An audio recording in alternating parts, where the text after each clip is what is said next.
दिल्ली के अनाज मंडी इलाके में आतिशबाजी की वजह से 43 से ज्यादा अफराद की मौत वाक़ हो गई है। साथ ही इस मामले पर एफआईआर दर्ज की गई है। पुलिस के मुताबिक इस मामले से जुड़े मुलजमीन की जल्द गिरफ्तारी अमल में आएगी। अरविंद केजरीवाल ने मजिस्ट्रेट जांच का हुक्म दिया है।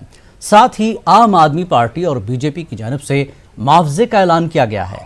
इस हादसे में ज्यादातर मजदूर हलाक हुए हैं। आग लगने की वजह शॉर्ट सर्किट बताई जा रही है। ये मैं जानना चाह रहा हूँ कि जो लोग हैं उसमें से कई लोग वहाँ पे बिहार मूल के हैं। सारे ही बिहारी थे।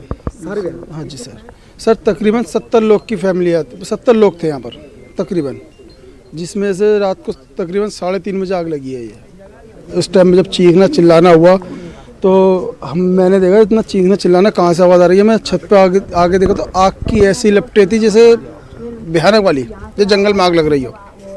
तो मैंने फटाफट आवाज़ें लगाई, सबको ऊपर आए। फिर हमने पानी फेंकना स्टार्ट करा, नलकी लेकर आए नीचे से, नलकियाँ दी, हथौड़ा फेंका कि तुम निकलो बाहर। वो बेचारे हाथ गिर रहे थे, सर हमें बचा लो किसी तरीके से, भाई साहब हमें बचा लो। तो मेरे से तो खैर इतना देखा नहीं गया, जब उनके मेरा इतना दिल वो हुआ। जब से बस हम मदद में लगे हुए थे, फाइल वगैरह। अच्छा, बिहार में ज़्यादातर लोग हैं अररिया के हैं, और कौन कौन से ज़िले के लोग हैं? सर इतना आइडिया नहीं है, क्योंकि हमें इतनी बातचीत हम करते नहीं हैं अपने काम से कम। शाम के टाइम बच्चे आ जाते थे छत पे तो उठा के मना कर दिया करते थे, बेटा दीवार के क्या काम होता है? सर यही प्लास्टिक बैग गत्ते वगैरह का सर। तो फिलहाल जो अभी तक जो जानकारी मिल रही है, अररिया जिला के काफ़ी लोग रहने वाले थे, अब जो बिहार के हैं, और जो बिहार के जो सीमावर्ती इलाके हैं बाकायदा वहाँ के रहने वाले लोग थे। तो फिलहाल यहाँ पर 50 से ज़्यादा लोगों की मौत की पुष्टि हो चुकी है, और इस मामले में हो सकता है कि मौत का जो आंकड़ा है उसमें और ज़्यादा इजाफा हो सकता है, क्योंकि अस्पताल में अभी भी काफ़ी गंभीर हालत में कई लोगों का इलाज चल रहा है। वीडियो जर्नलिस्ट सोनू मंडल के साथ शंकर आनंद, न्यूज़ 18।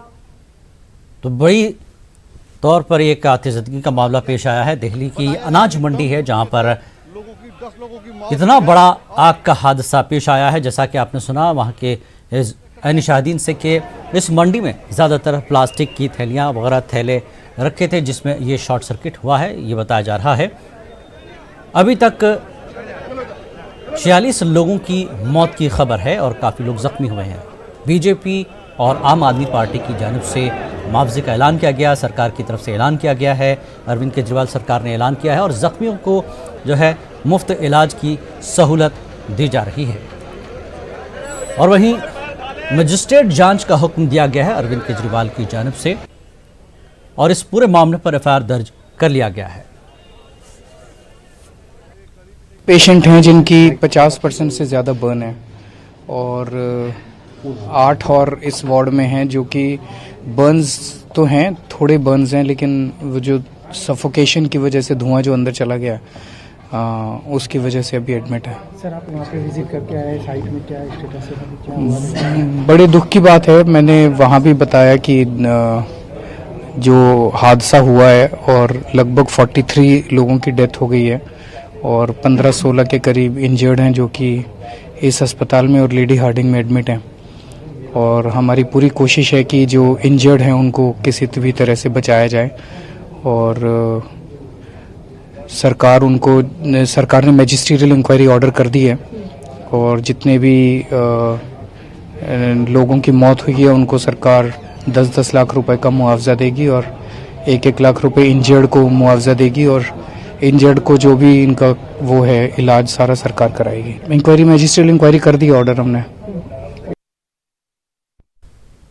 और यहाँ पर इस पूरे बिल्डिंग के आसपास में तमाम जो आवास हैं उसको यहाँ पर बाकायदा वहाँ के लोग जो हैं उनको अलर्ट कर दिया गया है कि यहाँ पर विशेष तौर पर उस बिल्डिंग के आसपास में ना जाएं। हालांकि इस मामले की बाकायदा दिल्ली पुलिस अब तफ्तीश कर रही है, लेकिन जिस तरह से आज हादसा हुआ, ये हादसा कैसे हुआ, किस तरह से बाकायदा यहाँ पर काफ़ी लोग फंसे हुए थे, उसको समझते हैं एक चश्मदीद के शब्दों से बाकायदा। हालांकि वो छोटा सा बच्चा है, लेकिन जिस वक्त में बाबू ये मामला हुआ था, किस तरह से आप बकायदा इस मामले को देख रहे थे? पहले मैं तो सोया क्या हुआ नाम है था, आपका? मोहम्मद फरहान। मैं पहले सोया हुआ था, फिर मैंने देखा हल्ला हो रहे थे, फिर मेरी मम्मी उठ के ऊपर आई तो मैंने देखा पता नहीं क्या हुआ। फिर मैं आया तो मैंने देखा कि आग लगी हुई है और वो अंकल कह रहा बचाओ अंकल जी मैं मर जाऊंगा, मुझे बचा लो। फिर वो बचाने गए, फिर एक मुल्ला जी अंकल थे, उन्होंने बहुत कोशिश की बचाने की, फिर हमने पानी भी फेंका, उससे कुछ नहीं हुआ।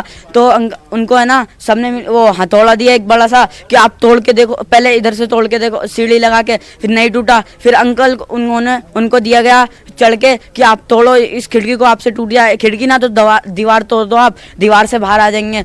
काफी लोग चिल्ला रहे होंगे उस वक्त में? 2-3 लोग खिड़की के पास थे, बाकी अंदर का पता नहीं था मुझे। और फिर वो फायर ब्रिगेड वाले अंकल आए थे, फिर वो सीढ़ी पे चढ़ के वो जो हथौड़ा पहले से उससे नहीं टूटा दिया उन्होंने, फिर वो मोड़ने वाला होता है लोहे को, उससे भी कुछ नहीं हुआ। फिर वो अंकल ने वो जुगाड़ करके वो काटने वाले का वो किया, फिर उनको काटा और फिर वो 2 अंकल जो इस साइड की जहाँ कटी हुई खिड़की है वहाँ से उनको निकाला।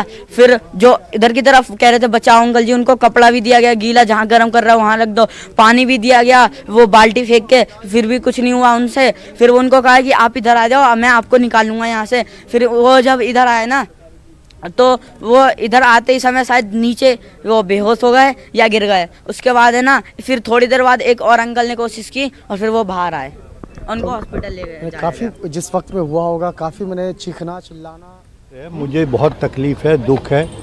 40 से ज़्यादा जाने गई हैं। हमें बड़ा संजीदगी से इस पर रिएक्शन देना चाहिए। ये ब्लेम गेम तो बाद में भी कर सकते हैं, लापरवाही बहुत बड़ी है और ये सबको संजीदगी से इस मसले को हल करना चाहिए। देखिए बहुत ज़्यादा दुखद हादसा है और कहीं ना कहीं जब इतने लोगों की जान जाती है तो मैंने ये सुना है कि जी जांच होनी बहुत ज़रूरी है, लेकिन सबसे ज़्यादा इम्पोर्टेंट ये है कि ये देखना बहुत ज़रूरी है कि जब वहाँ पर फैक्ट्री चल रही थी, अगर फैक्ट्रीज इन जगहों पे चलती है तो उसमें फायर की परमिशन की ज़रूरत होती है। तो अगर वहाँ पर फायर के लिए एनओसी नहीं मिला तो किसी ना किसी की तो रिस्पॉन्सिबिलिटी है। मुझे याद है कि कुछ महीनों पहले एक होटल में भी आग लगी थी और मेरे घर के वो बहुत पास ही है। उस टाइम पे भी जांच के ऑर्डर दिए गए थे, लेकिन उसके बाद मुझे नहीं लगता कोई भी एक्शन हुआ है। ये देखना बहुत ज़रूरी है, किसी ना किसी को जिम्मेदारी उठानी बहुत ज़रूरी। जब आप फैक्ट्रीज या जब होटल्स में होते हो तो आपको फायर की एनओसी चाहिए, और अगर इन फैक्ट्रीज में या इन होटल्स में फायर की एनओसी नहीं है तो ये किसी ना किसी को रिस्पॉन्सिबिलिटी लेनी पड़ेगी। सिर्फ जांच के साथ आई थिंक इस चीज़ को आप नहीं दबा सकते। हमारे यहाँ क्या होता है कि एक हादसा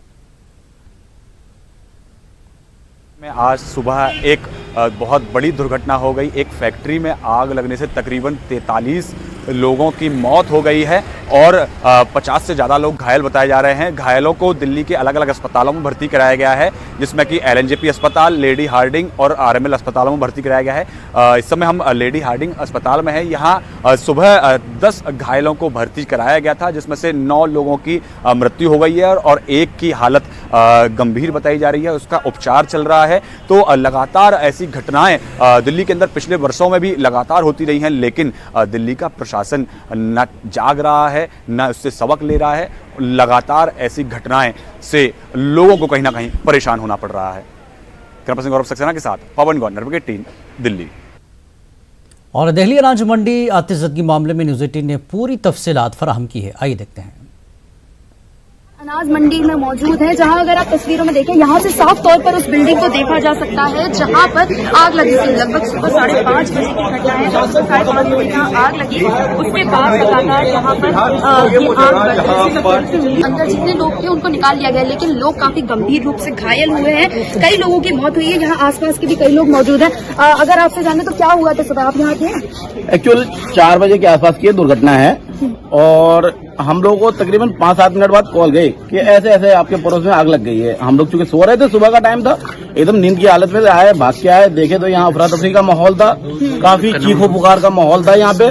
उसके बाद हम लोगों ने लाख कोशिश की बचाने की। एक्चुअली सुबह का टाइम था, बहुत सारे बिल्डिंग के गेट बंद थे, हम लोग छत पे नहीं आ सकते थे, मजबूरियां थी। फिर भी हम लोगों ने बहुत कोशिश की, जो तरफ थी वो दिखाई हम लोगों ने। उसके बाद दमकल विभाग की गाड़ियां कब तक आई? मिनिमम 15-20 मिनट बाद आई, मतलब आधे घंटे मान लो आप। चूंकि मेरे आने से 10 मिनट पहले की दुर्घटना थी है, आधे घंटे बाद दमकल विभाग की गाड़ियां आई। इसकी वजह क्या है तो आला अधिकारी बताएंगे। कितने कर्मचारी इसके अंदर थे? मिनिमम 250 से 300 लोग जो है ना यहाँ पे काम कर रहे थे। जिसमें छोटे बच्चे भी थे, जिनके जो बहुत सारे कारीगर होते गांव से अपने बच्चों को लेके आते, वो साथ में रख के काम करते थे, तो उनके बच्चे भी थे, वाइफ भी थी और वो खुद भी थे बेचारे। अब क्या काम होता था यहाँ पे? यहाँ पे एक्चुअली जो है ना, यहाँ पे बैगों का काम होता था और उसके अलावा जो है ना खिलौना टाइल्स बनते हैं ना, उसका काम होता था। उसके दाने वगैरह रखे जाते थे, होलसेल थे यहाँ पे। और उसके अलावा फाइल फोल्डर वगैरह काम होता था, मतलब अलग अलग प्रकार के फ्लोर बाई फ्लोर काम, अलग अलग काम हुआ करते थे यहाँ पे। अब यहाँ पे जो है ना, जो आग लगी है वो सेकेंड फ्लोर से लगी है। इसका कारण क्या है अभी तक तो शॉर्ट सर्किट बताया जा रहा है, लेकिन बट मुझे पता नहीं, क्योंकि मैं उस टाइम था नहीं प्रेजेंट में।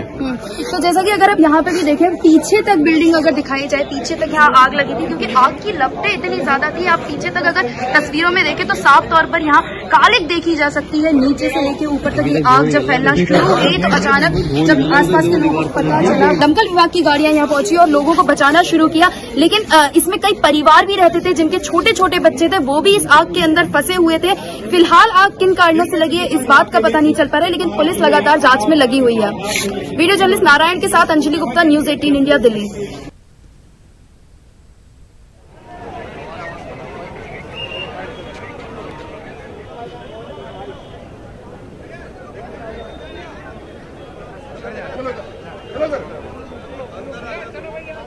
तो ये तस्वीरें आप दिल्ली के अनाज मंडी से देख रहे हैं, जहां पर इस बिल्डिंग में शॉर्ट सर्किट की वजह से ये आग लगी बताया जा रहा है। जैसा कि आईनी शाहिदीन का यही कहना है कि इस बिल्डिंग में प्लास्टिक रबर की चीज़ें इस्तेमाल में थी।